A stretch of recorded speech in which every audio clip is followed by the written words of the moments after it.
Hello there and welcome to another video of Des Illustrates. At the moment I have mostly been painting a lot of birds, and that is for this Paint Beautiful Birds challenge by Allison. I already talked a bit about this in my previous vlog, but I will leave links again in my description. Another thing that I am prepping for, I haven't started painting yet, but that is these two sketches that I received from my dear friend Lailu. We together are doing a collab in which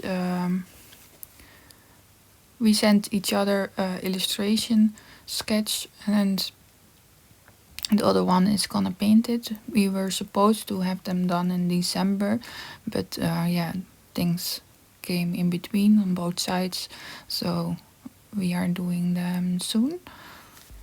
Then I also received this beautiful painting by my other dear friend Chris and some Schwarzkaart by Lioness Feather that gives us the opportunity to compare different gold paints. She has the Coliro pearl colors and I have the other tin from Vinetech. And especially this one, the Arabic gold, we had the exact same. So we were wondering, because the internet says that they are the same brand, just different boxes, if the paints were similar at all. And I can say that they are. The colors come really close, and I had some other colors that also came really close, even if I didn't have the exact one. So this was a nice way to settle my curiosity to these other paints without having to buy them. So thank you very much for that. Yeah, this was a really fun way of looking at this. And as you can see, especially the tone of the colors is really similar.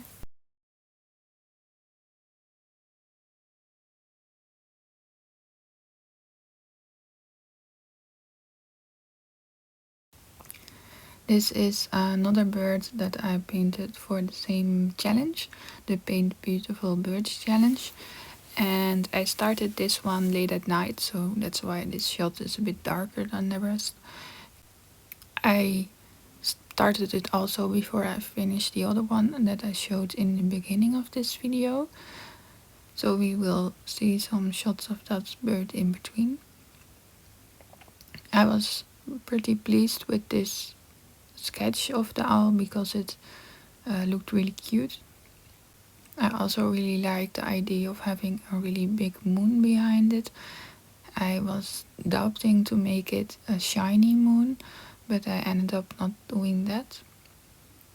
And here we have the other bird. I forgot the name at this moment, but it has beautiful shiny wings, so I couldn't help myself to put some really shiny paint on top of that, and I think it really added something to the bird. I could have gotten the effect of that it looked a bit shiny with just normal paint, but I just liked to have a bit of a play around with my shiny paints. And then this is the owl that we saw before. I didn't film too much of me actually painting these because I wasn't feeling too well that week. And I painted a lot when it was dark, and I find the footage that comes out of that not that appealing. So I just left it with these end shots. In the end I'm really happy with the owl itself, and also happy that I didn't go with the shiny big moon behind him. I think that this lighter purple moon makes him stand out really, and with the brown and the purple that gives a really nice contrast. So yeah, After this I had another bird that I had to make, that was the robin. And just like I did with the previous two birds, because this was the last one and I left the robin for later. So what I did with bird 1 and 2 was multiple little birds in one painting, and I also did that with the robin, as we will see in a minute. I don't think I have shared here in my previous vlog the second painting of this challenge with the yellow birds, but I have a lot of footage of that one, so I want to do a separate video for those. So I hope to bring that one soon. I am thinking of doing it as a kind of paint with me video, so that's the footage of especially compiling the whole painting, because I didn't just paint one bird, I painted 3 in that one, and I also painted leaves and a background in all of that. So yeah, I think it will be interesting for people to see that. Here we have my cute dog that was sleeping in some strange ways, and she had already woken up a bit, but yeah, wanted to share the cuteness.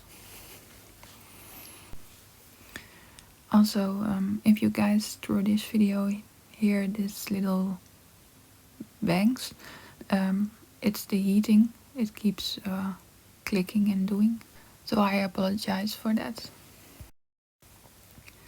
Here we have a couple of robins. This was where I already had started the painting, as you can see, and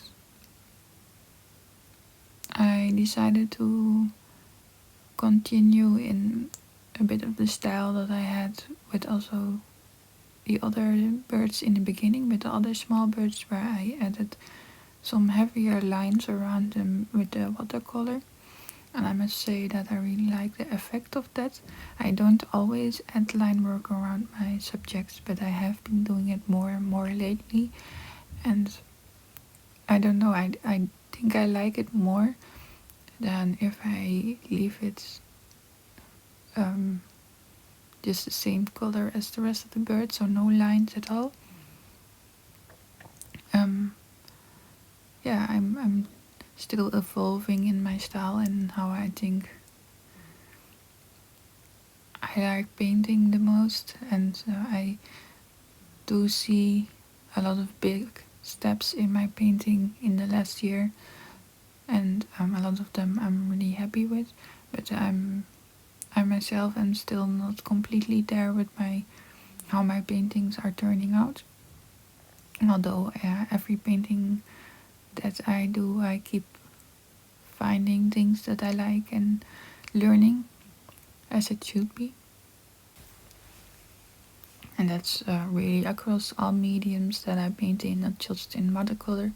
I've lately been also learning a lot in digital, and I included a little speed drawing of that because I have been working on a really old project of mine that I have been doing some work on and off in between all my paintings, but recently I've made this set of drawings that I want to turn into a pattern, and that is what we are seeing here right now.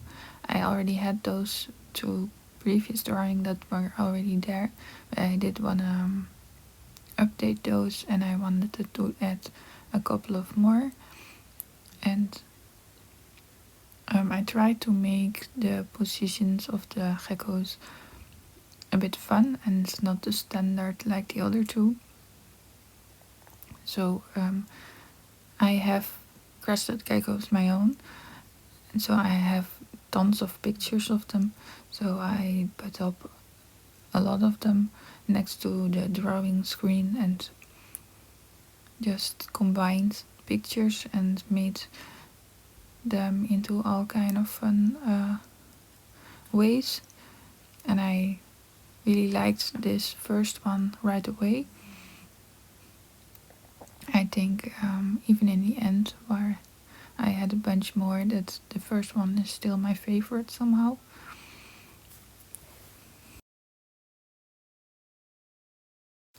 I ended up making the canvas that I was drawing on larger. I could have also make the drawings a bit smaller, but I wanted to keep the quality of the drawings, because if you make them smaller on the canvas, then sometimes the details will get a bit lost, especially if I wanted to use them into bigger pieces. What I was planning to, next to the pattern, to make them into individual little paintings to act as shutter leaves, because this project that I'm working on is a little booklet of all morphs that are out there and traits that are out there in this species of geckos. That's something that I thought was fun to do and that I thought people might like that also own Cresteds. So yeah, that's why I chose to enlarge the canvas. And also the brushes that I'm using is the sketching brushes from Dina Norland. I will leave the link to her page in the description too. So if you are interested in these, that you can check them out.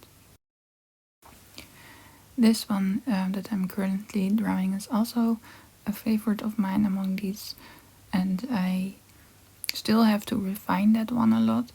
It ended up a bit more sketchy than the rest, and it's also almost the last one that I drew. And the more I drew, the more tired I got. So that's also why the last two got a bit more sketchy. But yeah, I am in the end really happy that I decided to do this, because I already made a little mock-up of the pattern to see how it will turn out. And I'm really in love with it, so I will probably also upload it on Redbubble, because people already have been asking for some stuff with that pattern on it over on Instagram. So I will hopefully do that this week or next week, because I do want to clean up the drawings before I upload it on Redbubble. Then next to that, I also will use the pattern for my little booklet, like I was saying. It will come on the insides of the cover page, like the between the actual information and the cover, the page that connects those two. That's where the pattern will be. And I also am thinking of making a coloring book with geckos in it. I think that book will also have other species of geckos in it, but that's something that I've been looking into, and I have actually found a printer that can help me with that. So yeah, I think that's what I'm gonna be doing the rest of this month, and I will be focusing on that.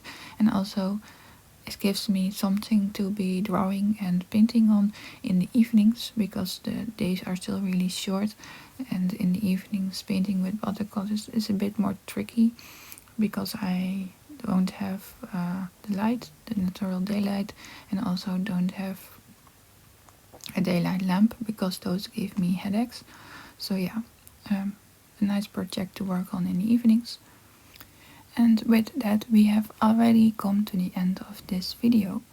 I want to thank you very much for watching, and if you liked it, please subscribe and leave a like. I also want to thank my Patreons for supporting me over there, and with that, this channel.